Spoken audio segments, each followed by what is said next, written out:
Gotta hear this real quick. This is my song. I've been just listening to this all weekend. The Fantasia and Ty Trippett. I made it.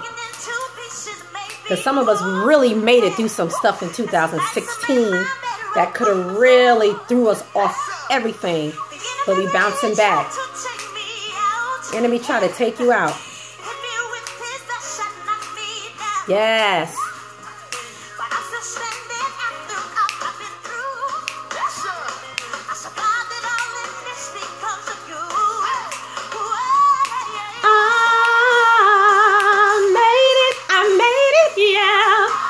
Yes.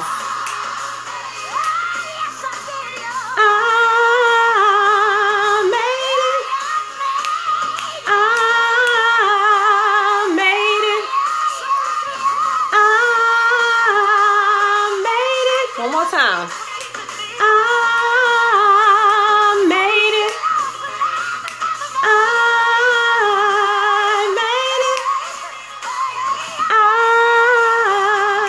made it.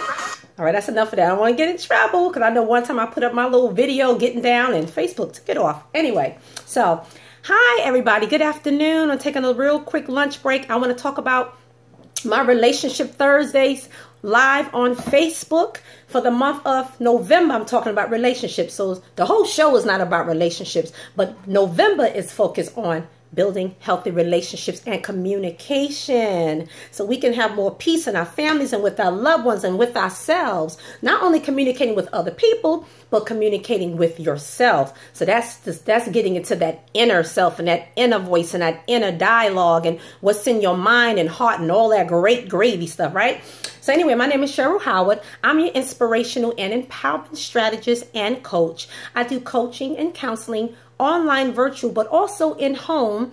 And I took that from doing in-home counseling in the mental health field with mental health agencies, where I went into people's home to help families build a level of cohesion when there's been so much distance and division going on, and families want to know how to get that back, how to start relating to one another again, how to improve their communication amongst each other. So we're talking about empathy, putting yourself in other people's shoes, understanding each other through each other's lens and experience and life and all of that.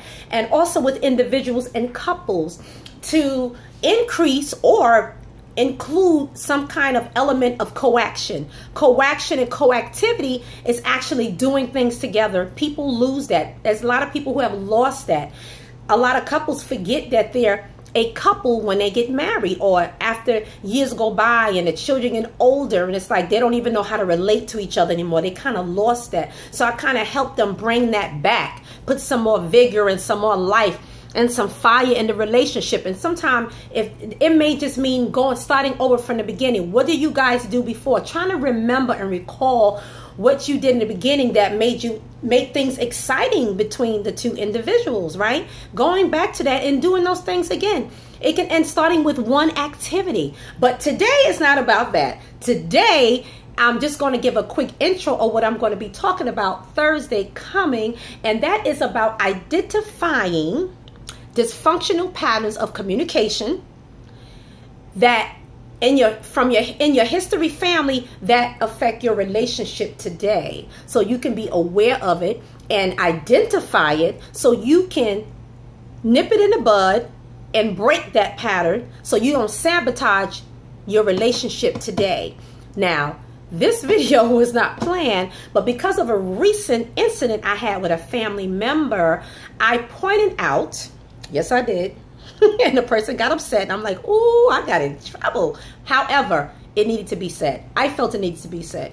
I pointed out a pattern that I saw and how I see why there's constant argument between certain individuals within the family. So when I brought that out, ooh, family member got upset with me. Yes, they did. However, I thought it was very important to bring out, trying to get some decent lighting, but I don't want that glare in here, to bring it out because I wanted her to understand this is a problem, and this is a reason why when I try to explain things to you, you don't hear me. You hear something that other person said, And you're thinking I'm going to say the same thing. Can I finish my thought? And I was trying to also help her understand why, because I picked up why she was so upset and so defensive, because something recently happened. And so she thought I was kind of going to accuse or get into the same issue. And I'm like, that's not what I was saying. So I said, can I finish what I was going to say first? And when I explain, you know, some people have a hard time of coming off of an argument, or they want to get their point across, but it's like that point is no longer relevant, because now that I explain myself, you're still over there. But when I'm letting you know, I'm not talking about that. I'm talking about this. They still there. You know, that's when I can get into the whole brain thing later, but when you get to that level of stress and your amygdala and your brain just goes off, and your hippocampus is trying to calm down, but you don't went so far past, your hippocampus is in overload now, because you're firing all these missiles from the amygdala part of your brain. That's when a person gets to the point where they can have outbursts and everything else goes on, so they can't hear at the time. And what happened when you get to that stress level, your body and in your brain and those neurotransmitters and all that stuff that just go off, you can't remember. And it's scientifically proven that you have short-term memory loss. That's why people have a hard time remembering things when they're in the heat of an argument. They forget every point, every advice and intervention that they had, because the brain just like off into another world. Anyway, didn't mean to go there, but it's important to know. So anyway, I just think it's important to identify those patterns, those negative dysfunctional patterns in your family history in line, especially you see this. I mean, it's so much of a problem that it affects everybody else around them. I'm saying this is why it's hard for me, is what I said to my family member, to have a conversation with you about anything personal, because you automatically you internalize and you automatically take it as an insult and act accusatory. And that's not what I'm doing. And it's hard. So I was explaining that it's hard to kind of talk about certain things, which is sad, you know, because it's a close family member. And she just really got upset and just didn't want to talk about it. Like, I don't want to talk about it anymore. That's just how I was like, okay, no problem. But I just wanted her to see this is a problem. Now, I was only saying with her, I was talking about other family members as well. It's just something that I've identified. And I'm like, I'm not going to continue that. And thank God I'm not that way, and I don't want to be that way. And so therefore I know I couldn't even build a relationship with a significant other who is like that, because I'm so opposite. My temperament is just different. I can talk about things. I can reason with you. I can step away for a minute and go think and analyze things and weigh things out and then come back to you. I can do that. We all get into arguments sometimes, and sometimes heated arguments, because all arguments are not bad. All arguments are not heated. An argument just can be a simple debate. That's an argument too, but it's not heated where you're going at each other and then you become very defensive and you start insulting one another, and then it's just bad. There's nothing productive about the argument, because as I mentioned in another broadcast, arguments can be productive. If you're working towards cohesion or coming together or disagreement or a level of understanding. But when you're talking to individuals who don't have that at the time, it is going to be unproductive. It's not going to get to any point. There's not going to be any results and any solutions solved or anything resolved at the end of it all. So at some point you have to say, I'm going to digress and I'm going to move on to something else. Because apparently we're not going to get anywhere, and you're just not going to hear me because you're already up there. And I already know that you can't really communicate with anybody who's at that level of stress and anger. So when they experience that rising anger and stress, you have to leave it alone. Maybe a lot of times what happened, you can come back to it later. And then from there, when the person is calmed down, maybe they have thought about and processed everything after the argument, and they're at a better place now where they can kind of hear you. And sometimes we have to do that. We all do that. Sometimes we say things too at the heat of the moment. Doesn't mean I've never say anything, but I have enough wisdom to say, okay, you know what? Nothing is going to come out of this. Let's just end it. It's okay. I love you. Everything is fine. Go into that mode or whatever, trying to help them calm down. And after that, we had a good laugh and move on. But it's something I want to kind of get into more meat about on Thursday coming, about identifying those patterns and talk about what type of patterns you may notice when you talk, even in your reactions to things. Sometimes you can inherit reactions from your mother, your father, your siblings.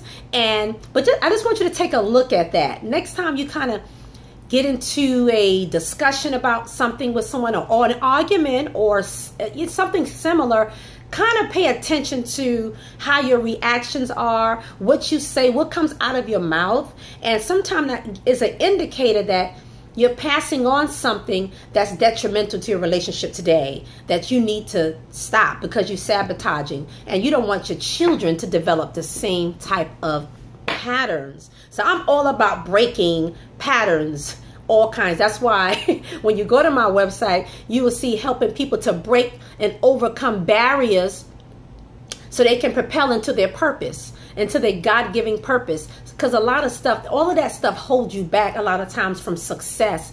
And success, I'm not talking about only in business and life and career, success in your families, your relationships, everything else that you do, and things that you are a part of. And notice that, I've seen it in church, I've seen it in ministry, where people try to come together and there's this one or two dysfunctional, a person with dysfunction. I don't like to give people labels, a dysfunctional individual, I don't want to say that, but a person that you can see dysfunction in them that's constantly causing division among the group. And there's something there that needs to be addressed. So what I'm saying to you is that let's pay attention to these things so we can address them. I paid attention to things with inside me, and I had to address them. And I address things as even now as they come along, like, Cheryl, where did that come from? And why am I feeling this way? Why did I react that way to this individual? And I have to go back sometime and kind of and assess that and do my own self-assessment. We need to do that all the time. I just think it's good practice. As I always say, none of us are perfect, but I think it's a good thing to make effort into improving your relationships, improving yourself, self-improvement every day, because I'm believing you want the same thing I want, as peace of mind at the end of the day. So that is it. I want you to tune in on Thursday, starting this Thursday, on my Facebook business page, facebook.com/CherylHoward.GetYourLifeBack. I might shorten that up in the future, but that's facebook.com/CherylHoward.Get Your Life Back. November is about building healthy relationships. So important. I look forward to meeting you in the group, and you're welcome to leave some commentaries, some questions. You can email me at getyourlifeback number 7 @gmail.com. If you have questions now that you would like me to address, if you have any commentaries that you want to send to me through email so I can discuss those things on Thursdays regarding this situation or this topic, let me know. Again, that is getyourlifeback number 7 @gmail.com if you want to email me, or you can also connect with me on my website at CherylWhiteHoward.com and send a comment and discussion so we can just really discuss these things, Anyway, have a good afternoon and you be blessed.